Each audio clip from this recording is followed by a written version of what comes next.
Hi friends, it's Jennifer from Live, Laugh, Love to Read. Let me fix my hat. There, is that a little better?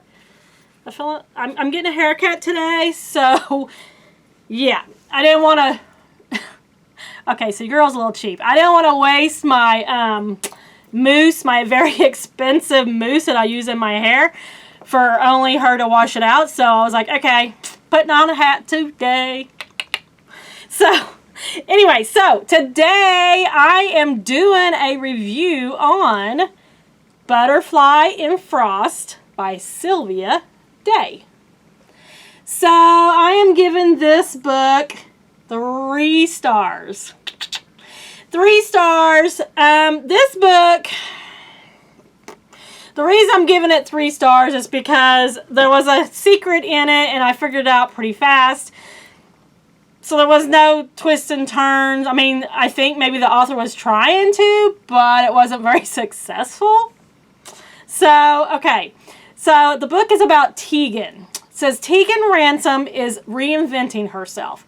She's a plastic surgeon and former reality TV star, now living in Seattle, transplanted from New York. She's made new friends and is living with a view of, okay, I don't know how to say this, Puget sound, P-U-G-E-T, Puget, I don't know, sound, and working from home, developing skincare products. Her tranquil existence is disrupted when her next-door neighbors suddenly sell their home to Garrett Frost, a successful photographer. Their attraction is instant, but it's clear that both have some tragedy in their pasts.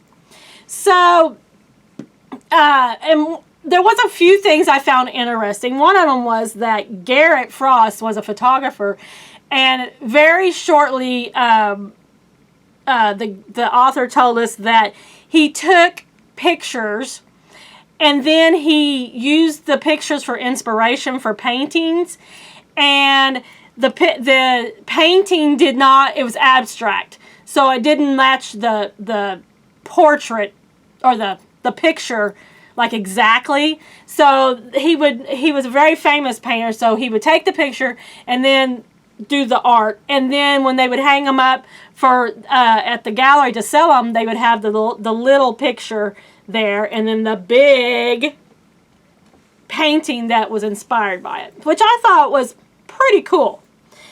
So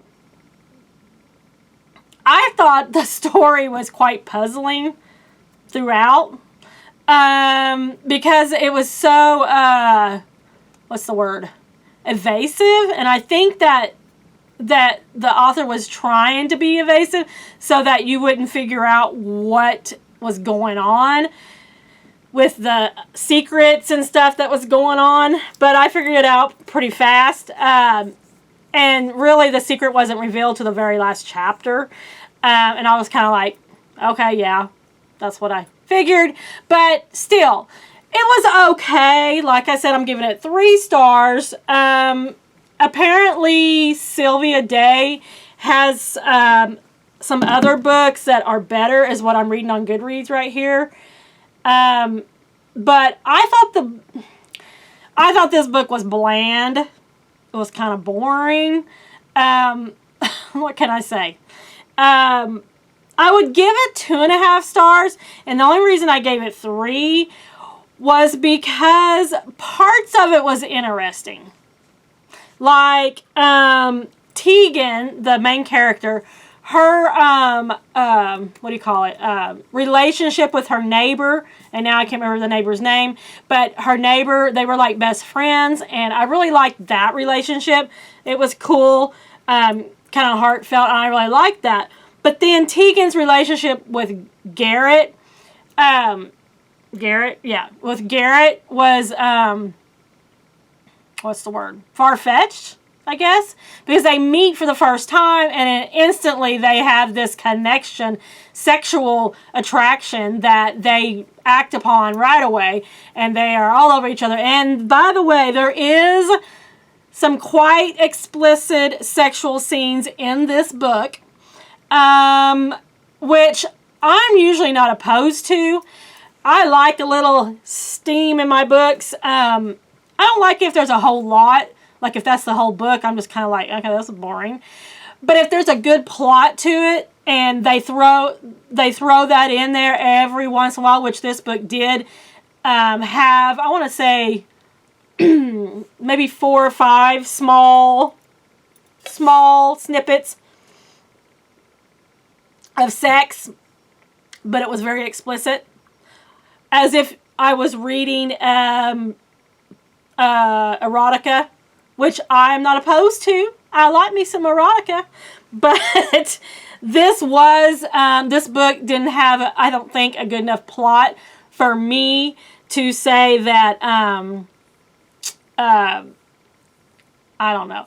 For me to say this book was really good and all that, it's going to have to get more than 3 stars from me. The sex scenes were good. And I kind of feel like maybe Sylvia Day should just hop on over to erotica, because the sex scenes were really good. But the rest of the book, just kind of boring, kind of bland. I don't feel like there was any character development. So Tegan, the main character, and I don't know. I didn't feel like it had enough character development for me to get invested in the story. Yeah. What kept me reading it? Probably the sex scenes. Because they are pretty hot and heavy. They were good. So, like I said, 3 stars.